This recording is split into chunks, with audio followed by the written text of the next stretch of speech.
Je regarde autour de moi toutes ces étagères avec tous ces objets qui effectivement sont sans intérêt et totalement inutiles. Et il me prend une angoisse extrême. Et c'est comme ça en fait que je pars encore une fois de façon radicale. Je prends quelques affaires dans un sac et je décide de façon excessive ou volontaire, les deux à la fois, d'abandonner tout ça.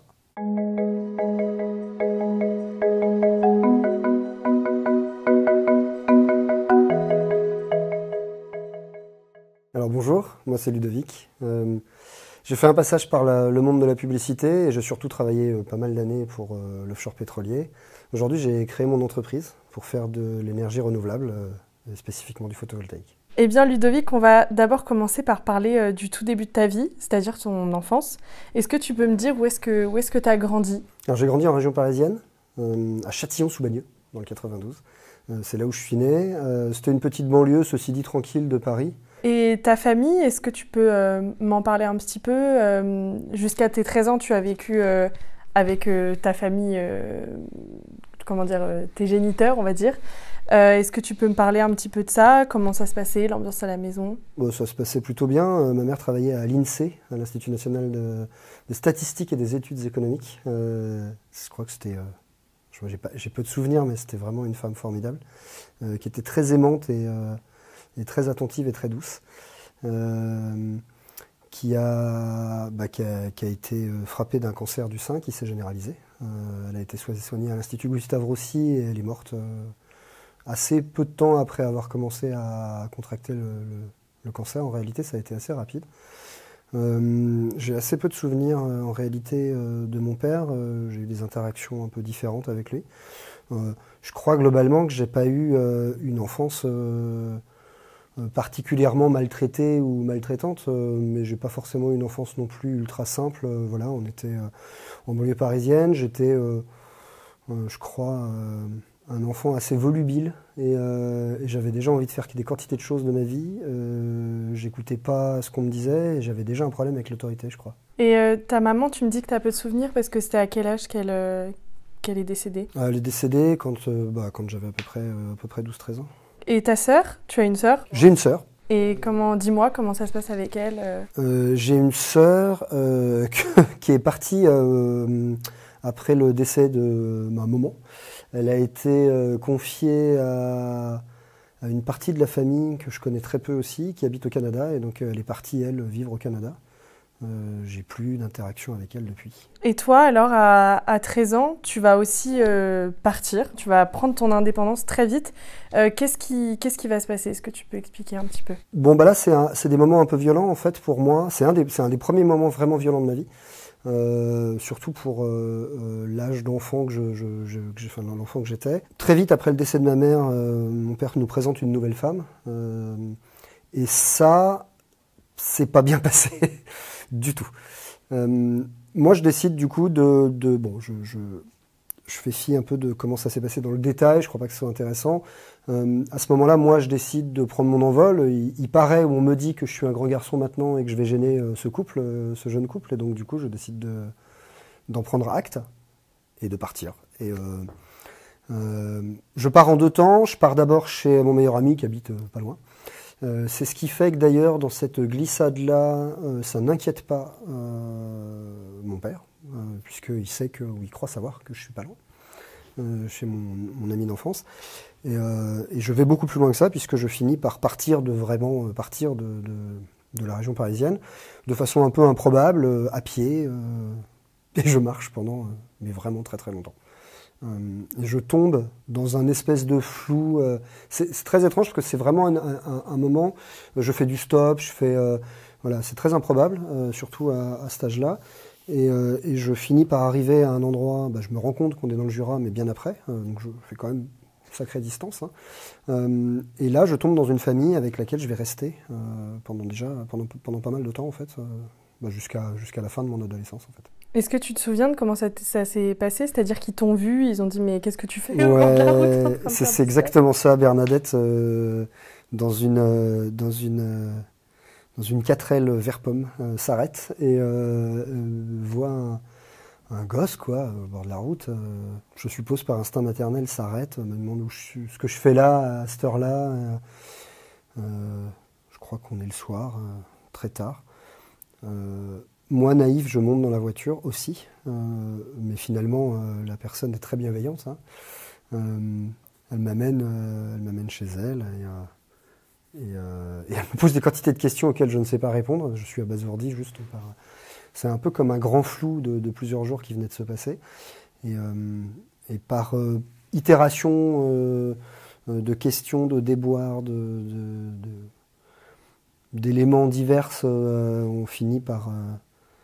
alors elle finit par obtenir le droit de me garder, quoi. Mais sans m'adopter. Du coup, je suis inscrit au lycée d'à côté, enfin au collège d'à côté.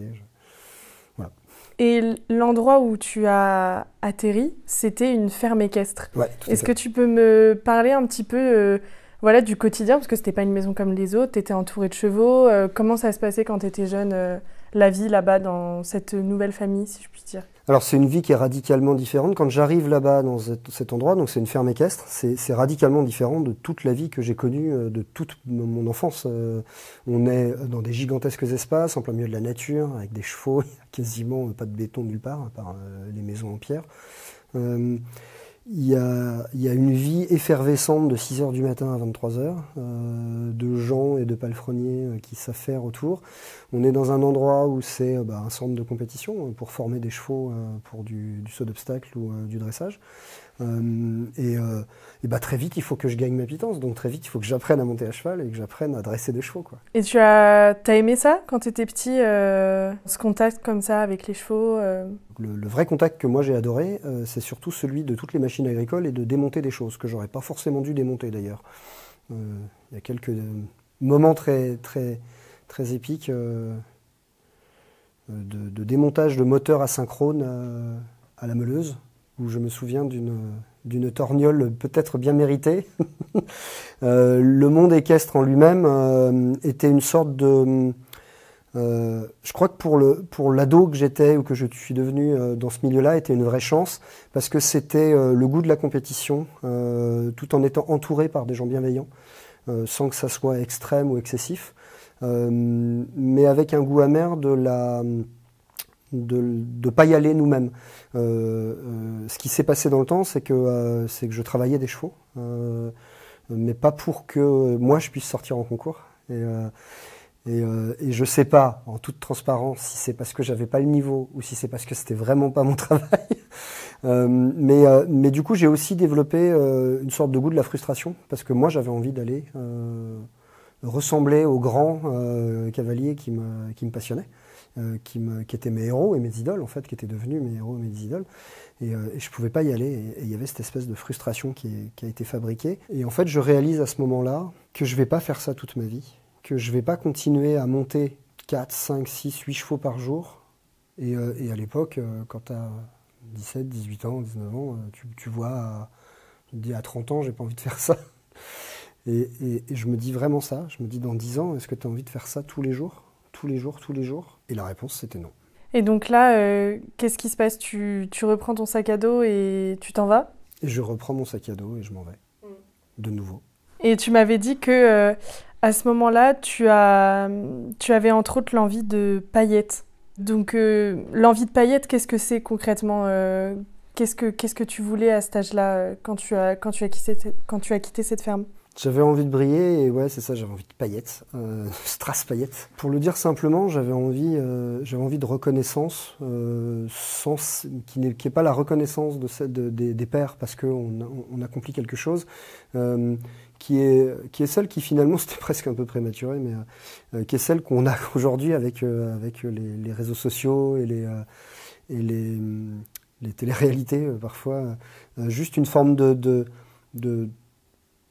vie différente, de belle vie, de pouvoir moi aussi claquer de l'argent à m'acheter des fringues de marque, moi aussi, des gens que je commençais à croiser en fait, qui eux pouvaient ou se permettaient, même sans avoir les moyens, d'avoir des belles fringues, une vie de soirée où on te reconnaissait et on te connaissait quand tu allais quelque part. C'est pas je ne sais pas si je peux mettre un mot, une définition sur ce que c'est qu'avoir envie de paillettes, mais j'avais envie d'une vie, d'une vie parisienne, un peu volubile, un peu, en tout cas celle que j'avais dans la tête à cet âge-là. Et effectivement, mon sac à dos m'emmène à venir, à retourner en région parisienne pour essayer d'embrasser une vie finalement l'opposé de la belle adolescence que j'avais eue, c'est-à-dire de sortir des bottes, de la boue et des chevaux. J'avais envie de petits mocassins, de jolis petits vestons et de restaurants 3 étoiles. Je sais même pas d'où c'est sorti. Et donc, comme tu te l'as dit, tu arrives à Paris et l'envie de paillettes, tu vas penser aussi que c'est le monde de la publicité qui va te l'apporter. Donc, comment tu fais pour intégrer ce milieu-là? Déjà, à quel âge tu arrives à Paris et comment tu fais après pour intégrer le monde de la publicité?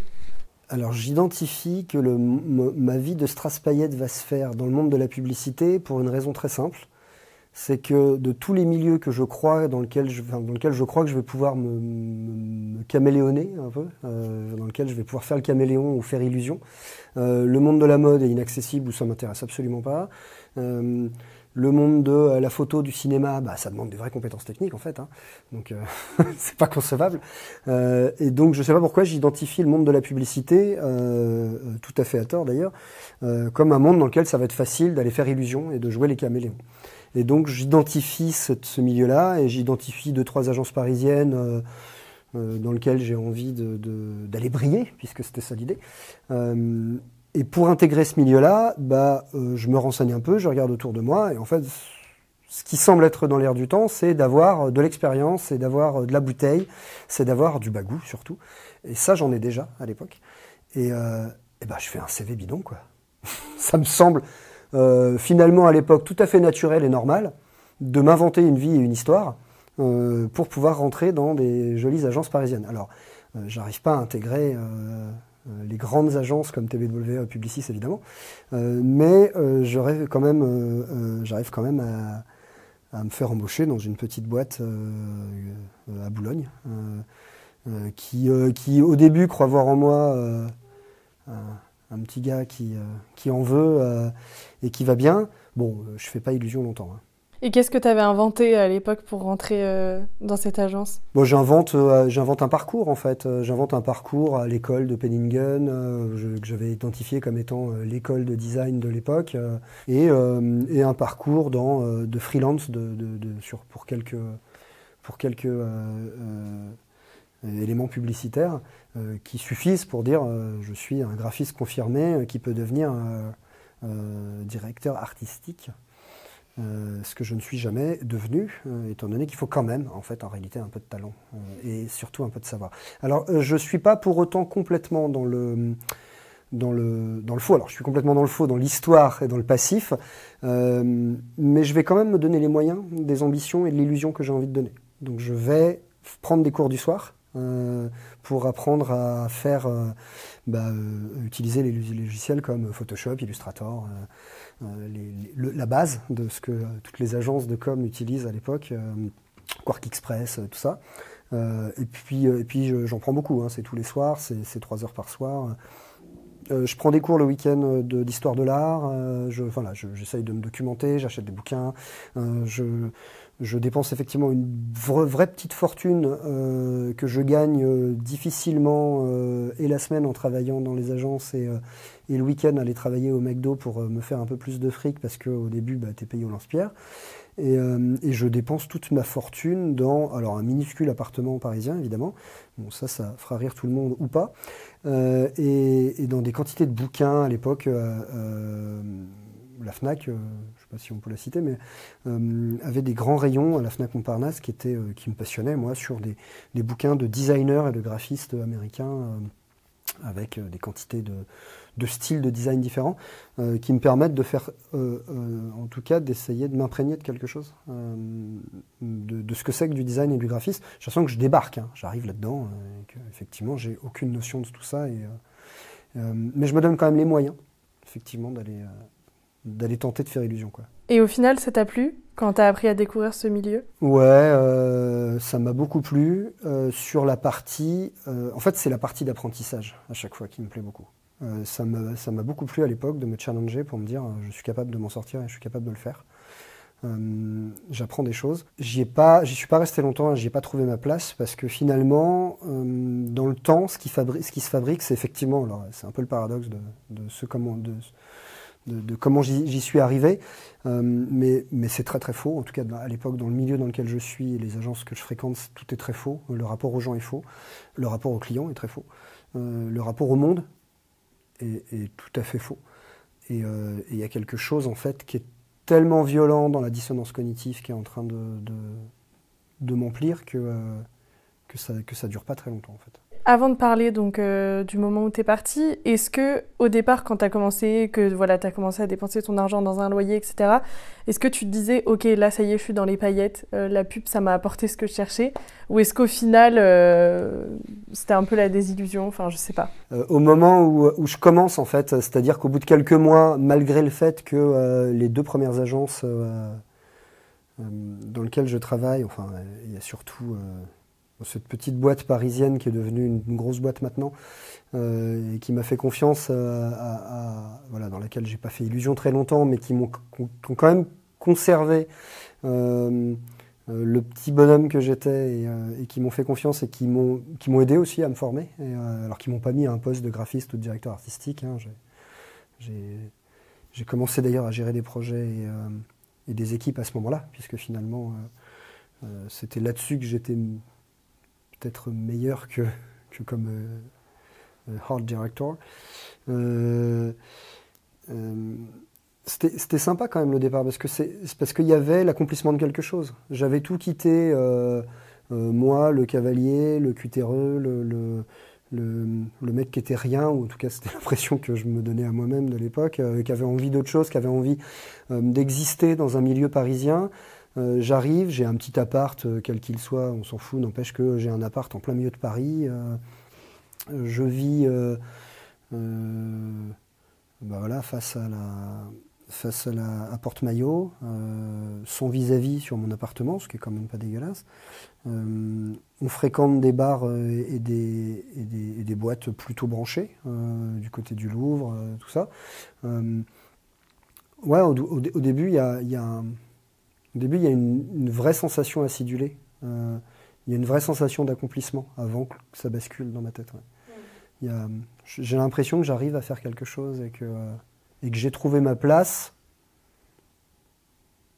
ou en tout cas que j'ai trouvé ce que je venais chercher. Et donc tu as commencé à m'en parler, il y a un moment où voilà, tu t'es dit en fait tout est faux dans ce milieu, je m'y retrouve plus. Est-ce que tu peux me parler voilà, de ce moment où tu t'es encore dit non, c'est pas pour moi, je m'en vais encore une fois? C'est intéressant parce que effectivement, moi, je vis un moment qui touche presque l'extase, puisque je sors de nulle part.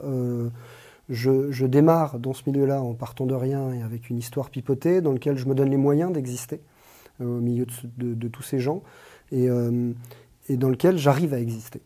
Je fabrique un monde et en fait c'est moi le premier qui suis faux, plus que le monde dans lequel je suis. Et je pense que c'est ça qui se passe, puisque je suis excessif du coup dans ce milieu-là et je me mets à l'époque, accumuler énormément de biens matériaux, matériels, avec voilà, des figurines de manga, des objets divers et variés, des sculptures design, et en fait, je crois qu'il y a un moment, cette accumulation excessive de biens totalement inutiles me donne une espèce d'angoisse incroyable. Je me retrouve un soir dans mon tout petit appartement en rotonde Porte-Maillot et je regarde autour de moi toutes ces étagères avec tous ces objets qui effectivement sont sans intérêt et totalement inutiles, me font même pas exister ou ne définissent même pas qui je suis vis-à-vis du monde. Et il me prend une angoisse extrême. Et c'est comme ça en fait que je pars encore une fois de façon radicale. Je prends quelques affaires dans un sac et je décide de façon excessive ou volontaire, les deux à la fois, d'abandonner tout ça. tous ces objets, toute toutes ces choses futiles et fausses, parce que je construis une personnalité et une vie qui est fausse. Je commence à exécrer ce truc-là, voilà. Et tu as commencé à le dire justement, et j'allais te poser la question, tu dis que c'était faux de par ce que tu achetais, le mode de vie que tu avais, mais tu as aussi dit, selon toi, que tu avais une personnalité qui n'était pas la tienne. Est-ce que tu peux être peut-être plus précis? Qu'est-ce qui, selon toi, en fait, ne matchait pas avec ce mode de vie dans la publicité? Alors, selon moi, ce qui ne matchait pas entre ma personnalité et le monde de la publicité, c'est que c'est vraiment un monde dans lequel il faut être un artiste, un vrai, je crois. C'est un espèce de petit monde paradoxal, en tout cas à l'époque où moi je l'ai vécu, où il faut être les pieds sur terre, avec une vision globale du système. Je crois que c'était Ogilvy qui disait que la publicité est un reflet de la société, et la société reflète ce que la publicité renvoie, comme une espèce de disque de 8 de Möbius. Mais et il y a ce truc-là auquel il faut croire vraiment, en fait. Et c'est surtout ça, la dissonance cognitive que je vis. C'est que moi, je suis en train de fabriquer une illusion aux yeux des gens qui marche, mais les gens, avec moi, eux, sont vraiment imprégnés de ce truc-là. Les gens, ils sont vraiment... Alors les gens, c'est péjoratif et ça veut rien dire, mais les personnes qui m'entourent, eux, croient vraiment en le design, croient vraiment en le monde de la publicité et de ce que ça peut influencer, de comment ils ont... quelque chose d'intéressant à fabriquer et à montrer et à dire de la société et du système. Moi, je ne suis pas là-dedans. Je veux juste exister. Donc, je suis dans le faux, vis-à-vis de moi-même et vis-à-vis des personnes qui m'entourent. Et en fait, c'est de là qu'elle part, cette dissonance cognitive. Du fait que moi, je ne suis pas vrai et que je ne crois pas en tout ça. Et donc, tu pars, comme tu l'as dit, dû à toute cette angoisse de ce monde, tu pars. Et tu vas te retrouver par hasard, un peu comme tu me l'avais dit, dans la ville du Havre. Est-ce que tu peux m'expliquer comment est-ce que tu es passé de Paris à la Normandie? Qu'est-ce qui t'a guidé? Pourquoi cette ville? Alors, je pars de Paris et je me retrouve, par hasard ou pas tout à fait, au Havre. Je vise, je crois d'ailleurs à l'époque, un truc du style Honfleur, Barfleur, enfin... c'est plutôt ça, c'est plutôt par là que je veux partir. Je dis tiens, je vais aller au bord de la mer, ça va me faire du bien, ça va me détendre. Je suis même pas certain qu'au moment où je me tape cette angoisse dans mon appart parisien et que je prends un sac à dos pour partir, je sois prêt, encore une fois et de nouveau, comme je l'ai déjà fait, à dire j'abandonne réellement tout. Je crois que j'y crois pas moi-même, que je vais tout abandonner. Et je me dis je vais partir au bord de la mer. Je pars effectivement au bord de la mer, puis en fait, sur le trajet, je me dis Honfleur, c'est un peu surfait, quoi. J'ai envie de quelque chose d'authentique, donc je continue en fait. Et pour continuer, pour aller chercher quelque chose d'un peu plus authentique, il se trouve que la destination, en tout cas que j'estime pas touristique, mais pour être quand même au bord de la mer, c'est un peu le Havre, quoi. C'est une idée très surfaite, mais du petit Parisien que j'étais à l'époque, parce qu'il se trouve que je suis arrivé dans un endroit qui était d'ailleurs plein de travaux, mais très sympa. Et ouais, je me retrouve là, au Havre, un peu décontenancé. Je ne sais pas trop où je vais dormir, ni ce que je vais faire, mais en tout cas, je vois la mer, ça me fait du bien. C'est intéressant, voilà. J'ai glissé de Paris, je suis monté au Jura, je suis redescendu jusqu'à la mer. Et c'est très agréable d'être face à la mer, cette grande étendue, je sais pas, il y a une espèce de truc qui se passe. Alors c'est pas comme si j'avais jamais été en vacances à la mer, mais là c'est différent, il fait gris, il fait pas beau. Alors c'est pas le Havre, hein, c'est juste la période de l'année, je crois qu'on doit être en novembre, un truc comme ça. Et ouais, ça fait du bien en fait. Et du coup, j'ai l'impression d'être pour une fois dans un truc de nouveau un peu authentique, sauf que je sais pas ce que je vais faire à ce moment-là de ma vie, du tout. Tu vas finalement évoluer au départ au sein d'activités portuaires, c'est un peu ce qui va se passer. Comment ça se présente à toi? Au bout de combien de temps? Explique-moi comment c'est venu. Alors, je vais effectivement évoluer très vite au milieu dans les activités portuaires. Ça se présente à moi assez rapidement parce qu'en fait j'ai deux options. Soit je retourne à Paris à la fin de mon week-end et d'avoir pris une chambre d'hôtel et je reprends la vie que j'avais et j'ai fait semblant, oh là là... Je suis allé faire un week-end qui m'a fait du bien, mais je reviens. Sauf que en fait, je me rends compte que je n'avais pas du tout envie de ça. Soit je faisais quelque chose. Et donc, du coup, ce qui est faisable de faire immédiatement, c'est serveur, par exemple, faire serveur dans un bar. J'avais vraiment pas envie de ça, quoi. C'est pas péjoratif, c'est pas un métier qui est pas un métier intéressant, c'est juste que je me sentais pas du tout de faire ça, quoi. Alors, vraiment, vraiment pas. Puis j'avais envie d'un truc qui me challengeait vraiment fort, d'un truc que je connaissais pas du tout. Et en fait, l'opportunité s'offre à moi. En fait, en déambulant, j'arrive à l'endroit où il y a le chantier naval. Et puis, je pose des questions, je demande autour de moi. Dans l'absolu, je ne sais rien faire de mes 10 doigts, mais en même temps, ce dont il y a besoin à ce moment-là sur place, c'est des gens pour gratter les coques de bateau et refaire de la peinture sur les coques de bateau. Et on me dit, alors déjà, on me parle de mots que je ne connais pas, on me dit, si tu veux, tu peux faire de l'anti-fouling. Je dis, ok. Je n'ai aucune idée de ce qu'on me demande de faire. Mais du coup, ça consiste à mettre des grandes combinaisons blanches, là, complètement harnachées, avec un masque à cartouche, et puis commencer par karchériser, puis gratter les coques de bateau. Et puis, je sais pas pourquoi, je fais ça, quoi. Ça me fait du bien, ça me vide le cerveau, je fais un truc de mon corps et de mes mains. Et dans un premier temps, j'ai pas besoin de réfléchir. Mais très vite, il faut que je fasse autre chose. Et comment est-ce que de cette activité de gratter les coques de bateau, tu vas te retrouver dans l'offshore? Comment je passe des coques de bateau à l'offshore, c'est tout un parcours. C'est tout un parcours, j'ai besoin de me challenger. J'ai besoin de nourrir mon cerveau et de retrouver un peu d'authentique. Je suis avec des gens là qui sont des gens un peu bruts de décoffrage sur le chantier naval, et ça me fait vraiment un bien fou. Et il y a un vieux de la vieille qui fait de la mécanique, il y a un autre ancien qui répare les éléments hydrauliques des navires, enfin tout ce qui est notamment les éléments de direction, de barre. Et en fait, ça, c'est intéressant, parce que là, on touche à quelque chose que je ne connais pas, qui est complexe, qui est technique. Ça me rappelle un peu mes démontages de moteurs quand j'étais gosse et que j'avais débarqué dans la ferme. Ça me plaît bien, et je commence à donner de plus en plus d'heures à faire ça. J'essaye d'être pragmatique et je me dis, ok, ce que je vais faire, c'est que je vais me former. Je passe un concours pour intégrer l'école de la marine marchande du Havre, en spécialité machine, pour faire tout un processus de parcours capitaine 200. Ça, c'est juste pour le principe de dire que je peux conduire des petits bateaux à voile en version, enfin, et à moteur aussi, mais en version plaisance, mais j'ai envie d'autre chose.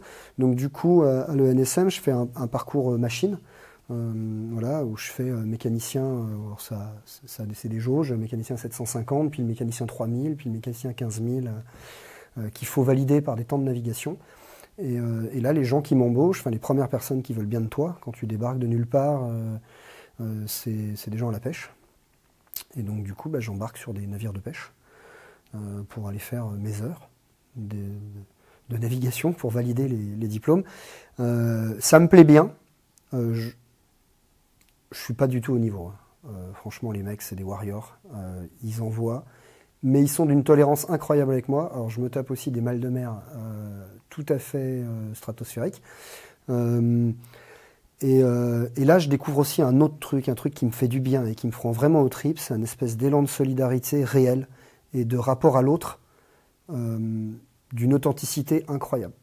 Quand on se retrouve pour la première fois de sa vie à 360 degrés autour de nous, où il n'y a rien, et que la seule chose qu'il y a, c'est des gars qui vous empêchent de sauter par-dessus bord parce que j'avais un mal de mer incroyable et que j'avais juste envie que ça s'arrête, donc on est prêt à sauter par-dessus bord.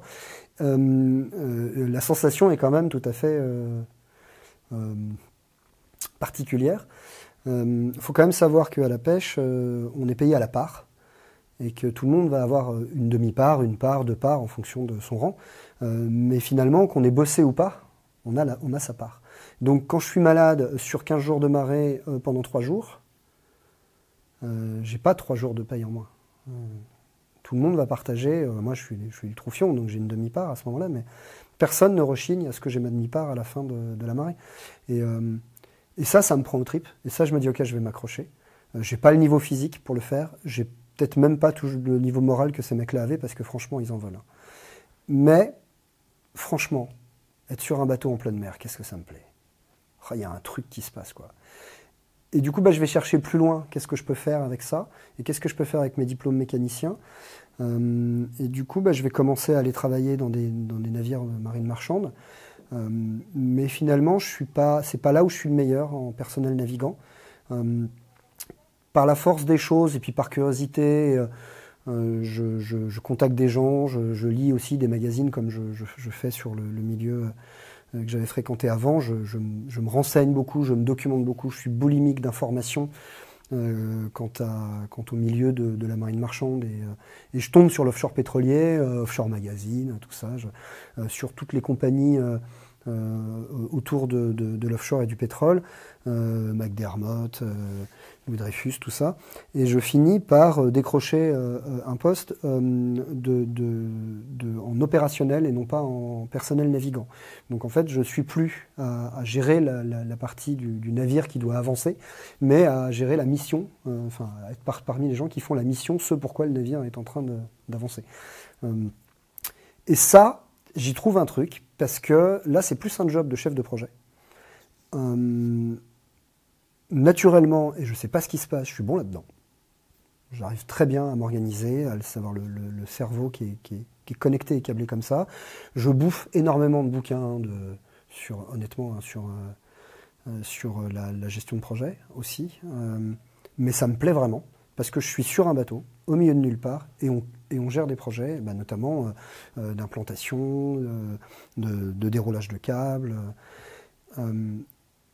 Et la carrière va commencer comme ça, quoi. Et tu vas évoluer jusqu'à quel poste à peu près ? Je fais ce qu'on appelle différents postes. Je commence de troufion mécanicien où je suis graisseur jusqu'à être donc du coup en personnel non navigant ce qu'on appelle offshore manager, donc où je gère des missions et des gens sur des navires et des plateformes d'ailleurs.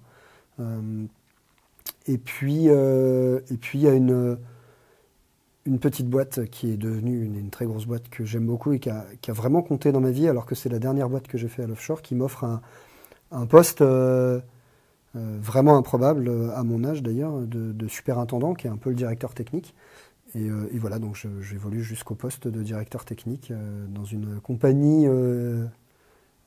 qui est à Aix-en-Provence et qui est aujourd'hui une très très très belle boîte et qui a vraiment explosé. Et je suis très fier d'être passé chez eux d'ailleurs. Et peut-être pour expliquer pour les personnes qui ne se rendent pas bien compte de ce que c'est, est-ce que tu peux dire c'est quoi l'offshore en quelques mots L'offshore, ce qu'on appelle l'offshore, c'est le milieu en pleine mer. C'est tout ce qui est le milieu de travail en pleine mer. Aujourd'hui, les plateformes pétrolières, mais aussi les pôles d'éoliennes en haute mer, c'est du travail en offshore, c'est-à-dire éloigné des côtes. En 2014, donc alors que tu es donc dans cette compagnie à Aix-en-Provence, tu vas commencer à avoir certaines convictions écologiques qui vont émerger dans ta tête. Est-ce que tu peux m'expliquer pourquoi, comment, qu'est-ce qui se passe en fait ? Comme beaucoup de doux paradoxes dans ma vie, au moment où j'accède à des postes presque inespérés en fait par rapport et à mon parcours et à mon âge aussi, à ces postes finalement très haut placés hiérarchiquement, qui est superintendant, je commence aussi à vriller. Alors, il y a pas mal de choses dans les mouvements dans lesquels, et les gens que je fréquente à l'époque. Il y a Pablo Servigne qui sort son bouquin sur l'effondrement, ces concepts d'effondrement du système. J'avais quand même été pas mal baigné dans le milieu offshore pétrolier sur les tendances non écologiques, les rapports qu'on avait, les problématiques que ça pouvait mener de faire certains forages, de faire certains enfouissements de câbles ou certains clochages. Mais c'est vraiment un milieu qui est... Il faut vraiment comprendre que dans l'offshore, on vit, dans l'offshore pétrolier au sens général du terme, on vit dans un milieu qui est extrêmement stimulant. On travaille avec des gens qui sont incroyables, qui sont les meilleurs cerveaux du monde. On est très bien payé. On voyage beaucoup. C'est vraiment un milieu qui est très stimulant. Et paradoxalement à ça, donc je vis au milieu aussi quand je rentre à terre, au milieu de gens qui sont radicalement différents que ça, et ça me fait un grand bien d'ailleurs. mais qui sont plus des gens beaucoup plus proches de la nature, qui font des balades en forêt, qui font des week-ends à vélo, des trucs que moi je faisais pas du tout à l'époque. Et je découvre aussi, là on me parle de Pablo Servigne et de son bouquin sur l'effondrement, de ce que ça peut faire à la planète et des impacts qu'on a. Je crois que c'est pas une révélation pour le monde, en tout cas c'est un début de révélation pour moi. Tout ça, à me dire, effectivement il faut qu'on change des choses et il y a une graine qui émerge dans mon cerveau où je me dis, il faut qu'on change les choses. Alors, comme tout bon humain qui se respecte, je suis persuadé que je vais pouvoir être le sauveur, en tout cas très momentanément dans ma tête, je me dis qu'il faut changer les choses. Et je crois que dans un premier temps, je peux faire changer les choses de l'intérieur. Mais ça veut dire que cette graine, elle n'est pas encore suffisamment mature, donc je ne sais pas trop comment. Et en fait, au lieu de s'aborder les choses ou de mettre en place des éléments qui vont permettre de fabriquer des choses durables ou intelligentes dans le milieu dans lequel je suis, je pense que je me saborde surtout moi-même. J'ai surtout plus envie, très vite, de participer à ces mouvements, de faire de l'offshore pétrolier ou... j'ai plus envie de ça en fait. Mon métier est en totale contradiction avec mes convictions écologiques qui sont devenues très fortes et grandissantes à ce moment-là. Il se passe plein de choses, Je commence à arrêter de manger de la viande. Alors je fais plein de trucs excessifs, donc j'arrête de manger de la viande, c'est radical, je mange plus de viande du tout, je mange même pas un peu de viande de bonne qualité, c'est juste j'arrête de manger de la viande. Et j'ai plus envie de faire de l'offshore pétrolier, j'ai plus envie d'un seul coup, c'est le mal absolu. J'embrasse des réflexions un peu radicales, mais du coup c'est très dur pour moi, parce que il faut se résoudre à quitter un milieu qui m'a fait grandir vraiment beaucoup, quoi. Oui, parce que comme tu l'as dit, c'était assez radical et pourtant tu as mis 4 ans à partir. Ouais. Alors tu l'as dit déjà un petit peu, mais c'était en partie parce que c'était un milieu passionnant pour toi, avec des collègues pareils, très passionnants, les personnes que tu as pu côtoyer, un bon salaire. Mais au final, qu'est-ce qui fait qu'au bout de 4 ans, tu t'es dit, bon là ça y est, stop, j'arrête. Ça a été quoi vraiment le dernier déclic? C'est un enchaînement de petits détails qui fait que j'arrête, et que je finis par arrêter réellement. Déjà, j'arrête de me mentir à moi-même, ce qui est déjà pas mal. J'arrête de me dire, oui, mais tu vas réussir à changer les choses, oui, mais... je me dis juste, c'est pas moi, c'est plus moi qui le ferai. D'ailleurs, c'est un discours qu'on me sort, et on me dit, oui, mais si t'arrêtes, quelqu'un d'autre le fera à ta place. Oui, mais c'est pas grave, ça sera plus moi. Et en fait, c'est comme si j'avais retrouvé qu'il faut 4 ans pour que cette dissonance cognitive de nouveau, qui commence à me réhabiter, soit suffisamment grande et suffisamment grosse au fond de mes tripes pour que j'ose arrêter. Voilà, c'est faut quand même comprendre qu'on gagne très bien sa vie, on est dans un milieu passionnant et stimulant. Pour arrêter, il faut des vraies grosses convictions pour arrêter. Et puis il faut aussi...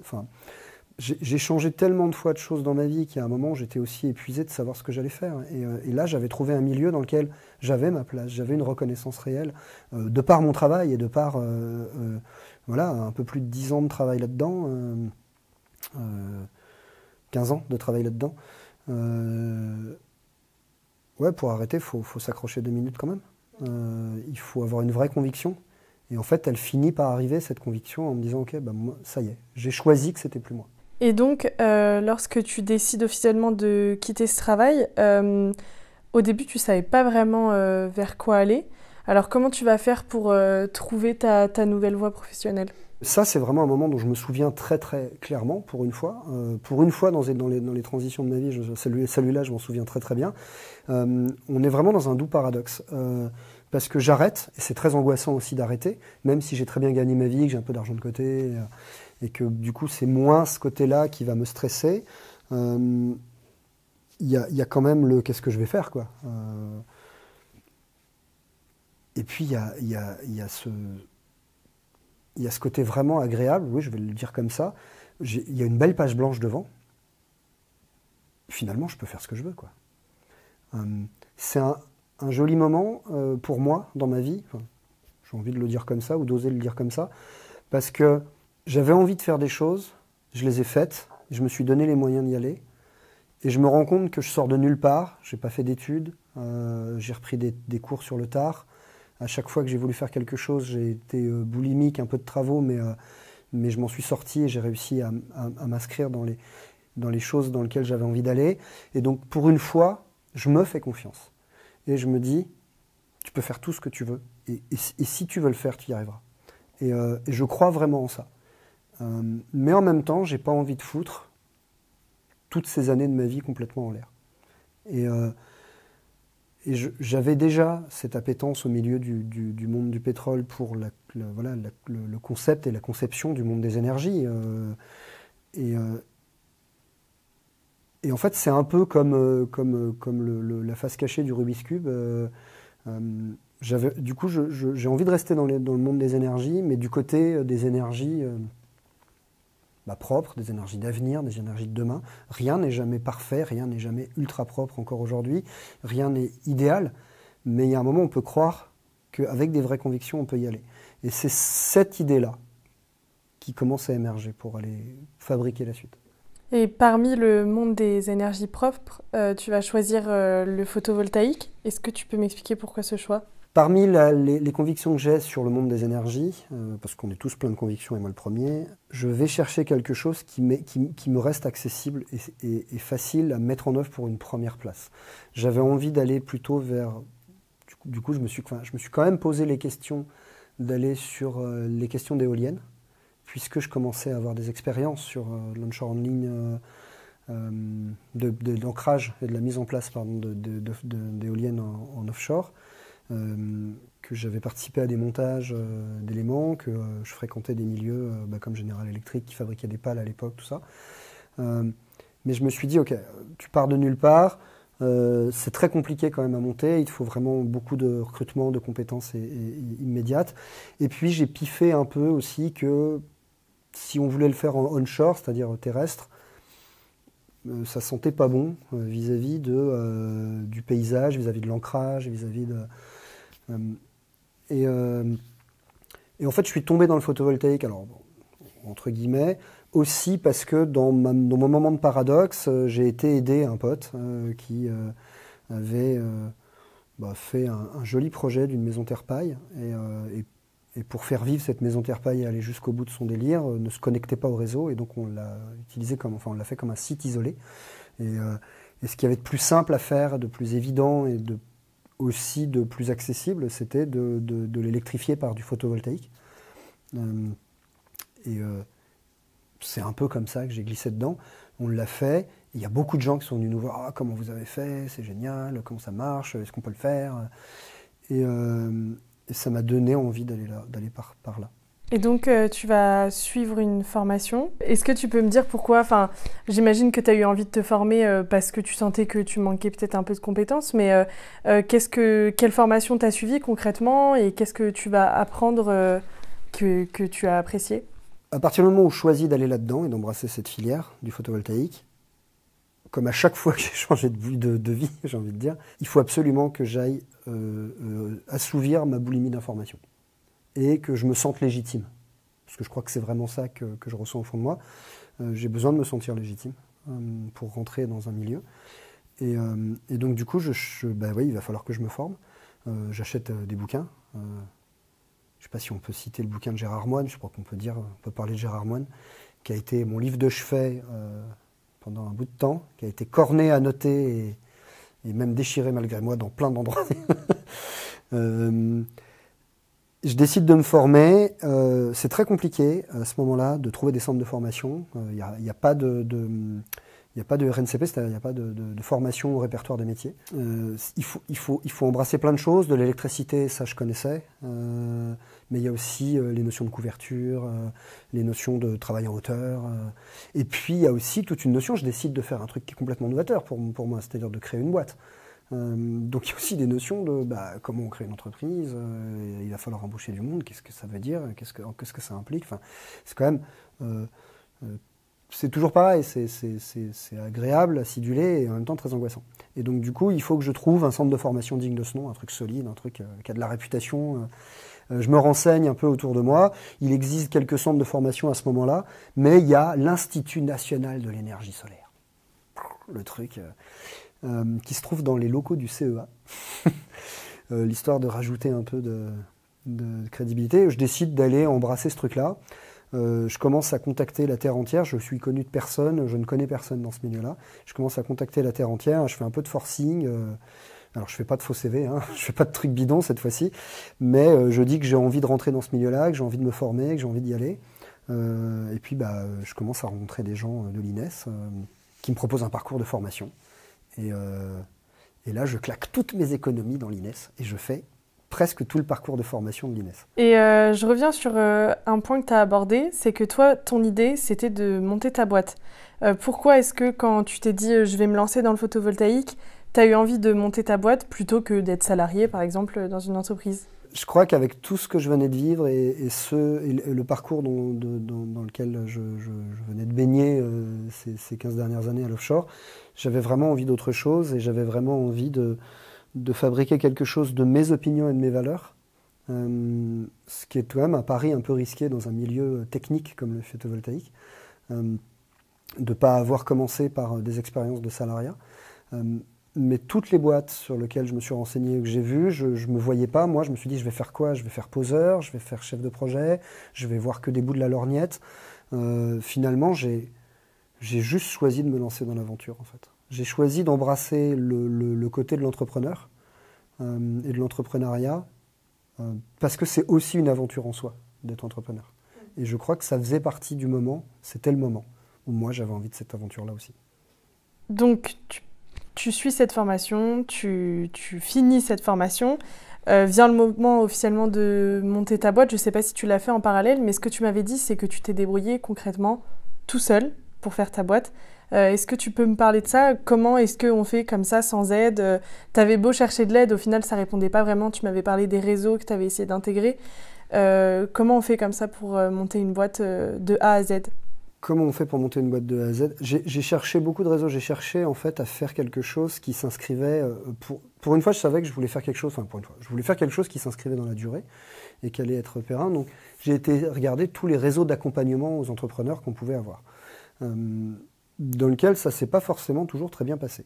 Déjà parce que j'ai du mal à rentrer dans les cases et qu'il faut, une fois que tu as fait ton dossier d'entreprise, ton benchmark, ton étude de marché, et que tu vas voir des réseaux divers et variés, qu'on ne va pas citer, mais d'aide ou d'accompagnement à l'entreprise, chacun te demande sa trame à lui. Donc il faut refaire le travail. Déjà ça c'est très fastidieux et très long. Et je trouvais que c'était une grosse perte de temps parce que j'étais prêt à ce qu'on avance, quoi. Moi j'avais envie de concret, quoi. Et déjà, ça, c'était très compliqué pour moi, d'être obligé de passer des heures et des heures et des heures derrière l'ordi à refaire des choses ou reformuler des choses ou remettre dans des cases différentes des choses que j'avais déjà travaillées. J'avais fait une grosse étude de marché, j'avais fait déjà une identification des cibles. Pendant, effectivement, en parallèle de toute la formation que j'étais en train de faire à l'INES. Et donc, du coup, comment on fait? J'ai essayé d'identifier un cabinet d'experts comptables à qui j'ai dit, moi j'ai besoin d'un business plan. J'estime que je vais avoir besoin de telle ou telle chose. Donc, j'ai tout décortiqué, quoi. Dans le moindre détail, il me faut un camion, une visseuse, il me faut chaque détail. Sur un tableau Excel, toute mon étude de marché, ça a été très très compliqué.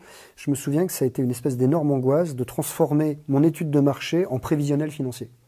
Ça a été un espèce de fou artistique total. C'est un des trucs précis pour lequel j'avais tenté d'aller chercher, des aides, des accompagnements à l'entrepreneuriat, pour lequel j'ai trouvé, mais alors totalement aucun écho. Ça a été un océan de vide, de réponses et d'informations. On te balance quand même dans les dents que tu vas pas y arriver, t'as pas les épaules. C'est un peu étrange, quoi. Alors peut-être que j'ai usé de malchance. J'ai commencé à comprendre ces petits moments où on dit que le monde de l'entrepreneuriat est parfois un monde où on se sent très très seul. J'ai fini par aller chercher, par la force des choses, des gens pour être mes associés, parce que je me suis dit, je ne vais pas entreprendre tout seul, et ça n'a pas de sens dans les idées et les convictions que j'ai.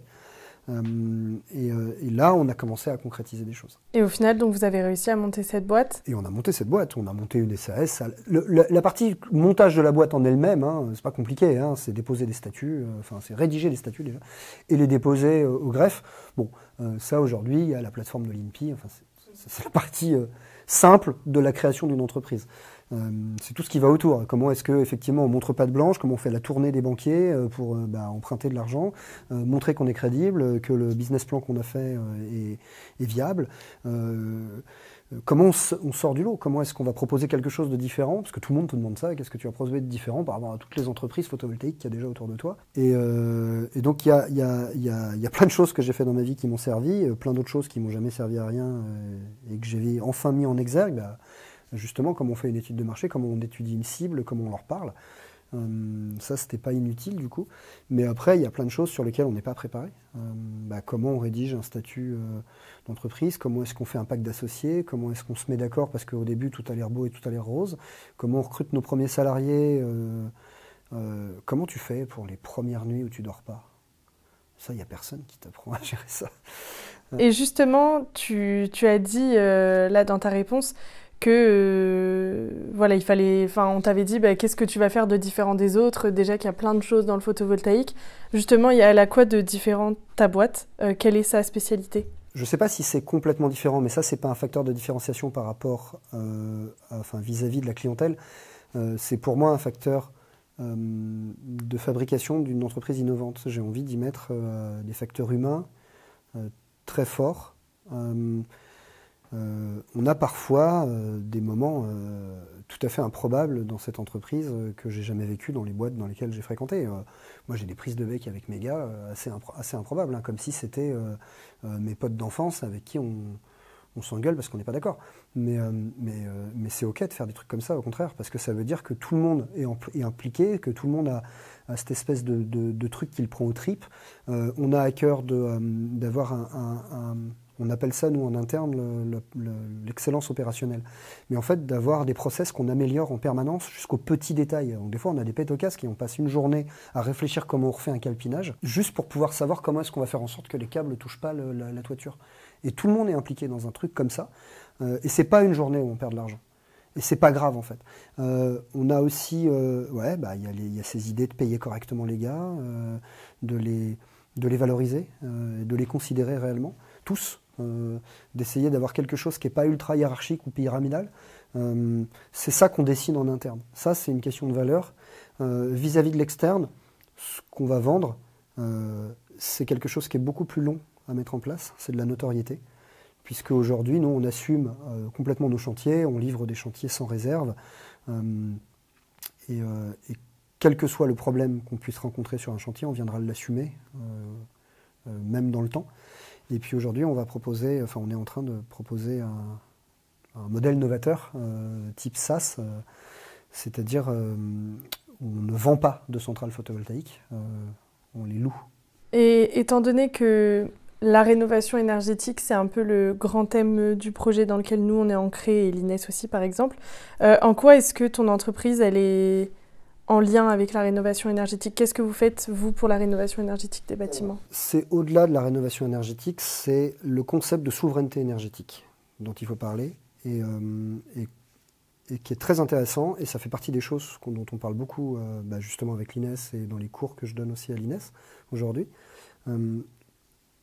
En quoi est-ce que, effectivement, les énergies renouvelables et le photovoltaïque peut réellement, aujourd'hui, s'inscrire dans la souveraineté énergétique de la France, mais peut-être même aussi, accessoirement, de l'Europe et du continent, en termes de globalité. Comment est-ce qu'on va chercher quelque chose qui va plus loin que le bout de son nez? Aujourd'hui, on a un modèle sur les énergies renouvelables qui est très économique. Ici, l'objectif, pour moi, pour Sunstys, pour nous, mais pas que moi, c'est aussi des convictions, je pense, de pas mal de monde aujourd'hui, c'est d'aller chercher d'autres niveaux que le modèle économique, mais justement d'en faire un réel modèle énergétique. On a les concepts d'autoconsommation qui sont très importants.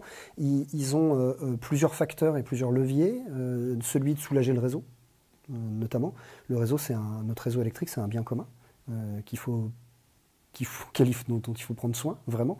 Je ne connais pas les chiffres exacts, je crois que c'est plusieurs dizaines de milliards que doit investir RTE dans les réseaux. RTE, c'est les réseaux, c'est eux qui gèrent les lignes électriques. C'est plusieurs dizaines de milliards que doit investir RTE là dans les années qui viennent, d'ici à 2040 maximum, pour juste maintenir le réseau à flot, pour fabriquer cette fameuse smart grid dont on entend beaucoup parler, mais qui est peu compréhensible parfois ou peu visible. Ce qu'on fait, c'est aider toutes les boîtes et toutes les entreprises qui ont un besoin de sécuriser le coût de leur kilowattheure sur de nombreuses années, justement à le structurer et à le faire, et à stabiliser ça. Et à stabiliser ça en voyant justement un peu plus loin que le bout de son nez. C'est-à-dire de soulager le réseau, de ne pas forcément en faire un flux financier, mais un flux électrique, un flux d'énergie réelle, et de travailler pour justement cette souveraineté énergétique-là, avec non pas opposer des énergies. Aujourd'hui, on ne peut pas opposer le nucléaire à l'électrification de notre quotidien. C'est un débat politique que je laisse à ceux qui ont envie d'avoir des grands débats politiques. Moi, ce qui m'intéresse, c'est la réalité des réseaux, la réalité du flux d'électrons physiques et la réalité de ce qu'on fait dans nos consommations et dans notre besoin. Demain, personne n'est prêt à ce qu'on se passe du nucléaire, mais personne n'est prêt à ce qu'on soit non plus tout à fait 100% électrique. C'est compliqué de se passer des usines à gaz aujourd'hui qui sont capables d'être démarrées et arrêtées de façon instantanée quand on a des besoins de surplus. Tout ça, c'est un mix intelligent qu'il faut réfléchir, dans lequel il va falloir que chacun trouve un peu sa place, j'ai envie de dire. Chacune des énergies, je veux dire, trouve sa place. Elles ne sont pas opposables. Et en fait, c'est là où ça devient passionnant, le monde du photovoltaïque. C'est-à-dire qu'on ne va pas en réalité poser des panneaux solaires. On va fabriquer des centrales pilotables et des éléments qui viennent soulager le réseau. C'est ça qu'on fait pour la souveraineté énergétique et pour la rénovation énergétique. En ce qui concerne vraiment l'activité propre de ta boîte, tu m'avais parlé donc effectivement de la pose de panneaux, de ce que tu viens de développer. Tu m'avais parlé aussi des audits, que parfois vous essayez aussi de convaincre un peu les gens. Est-ce que tu peux me parler rapidement de ces différentes panoplies d'activités dans lesquelles vous êtes installés ? Quand on fait de la centrale photovoltaïque, on l'a fait de plusieurs façons. C'est-à-dire on vend des centrales que je peux, pour des gens pour des industriels ou des supermarchés par exemple, qui veulent être souverains mais aussi disposer de leurs centrales. On a donc un service qu'on est en train de mettre sur le marché de SaaS, de mise à disposition d'une centrale, en autoconsommation toujours, on parle. Et puis à côté de ça, il y a un enjeu justement de conserver l'existant.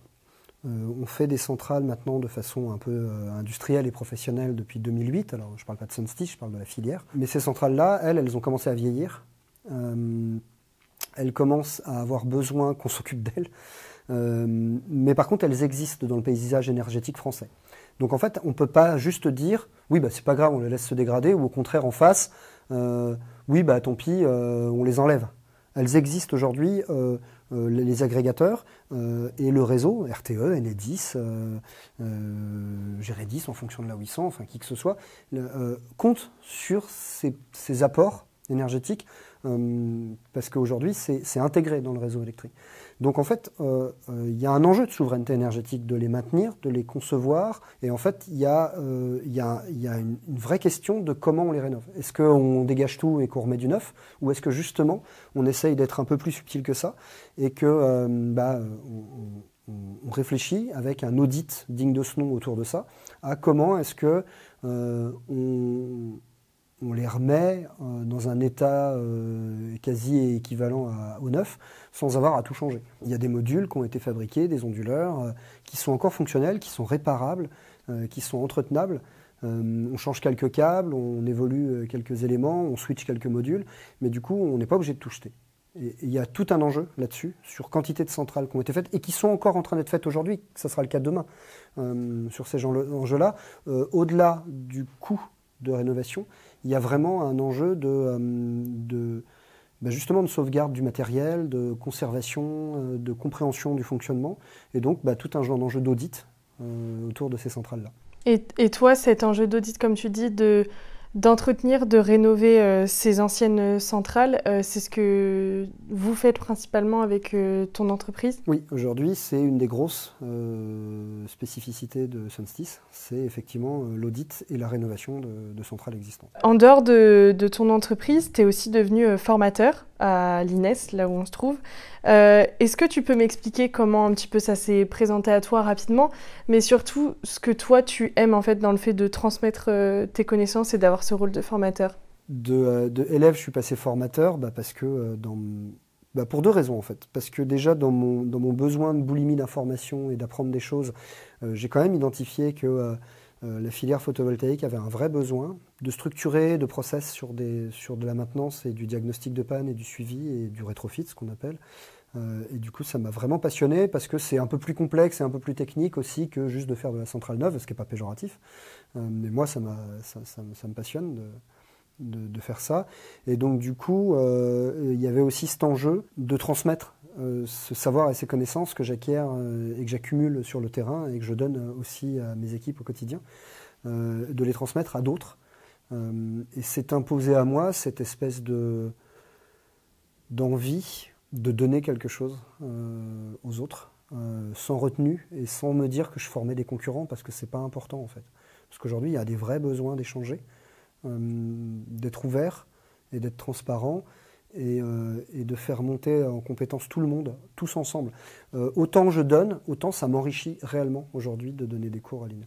Et maintenant, j'arrive à ma dernière question. Est-ce que ce soit avec ton entreprise et aussi en étant formateur, est-ce que tu as l'impression que cette vie professionnelle que tu as en ce moment, ça coche un peu toutes les cases de tout ce que tu as un peu recherché tout au long de ta vie, c'est-à-dire que ça corresponde à la fois au quotidien que tu as envie d'avoir, mais aussi à ta personnalité? Est-ce que là, tu as l'impression que c'est assez aligné, ce que tu vis en ce moment? Quand on est entrepreneur dans une entreprise qui est en pleine croissance, on angoisse beaucoup, on ne dort pas beaucoup. Et en fait, c'est amusant parce que c'est là où j'avais envie d'être, sans le savoir. Aujourd'hui, je suis dans mes convictions, je suis dans mon rapport à moi-même très serein et très bien dans ce que je fais, là où je vais. Ça coche clairement toutes les cases aujourd'hui, d'être entrepreneur dans les énergies renouvelables, aligné avec mes convictions et entouré par des gens qui sont dans les mêmes convictions que moi. Ça fait vraiment du bien. J'ai juste envie de dire que tout est accessible aux gens, à tout le monde. Il faut vraiment avoir envie de le faire et c'est possible. Et t'en es la preuve, finalement. Je ne sais pas si j'en suis la preuve, en tout cas, je veux prouver que c'est possible. Je crois que c'est possible de faire des choses qu'on a envie de faire.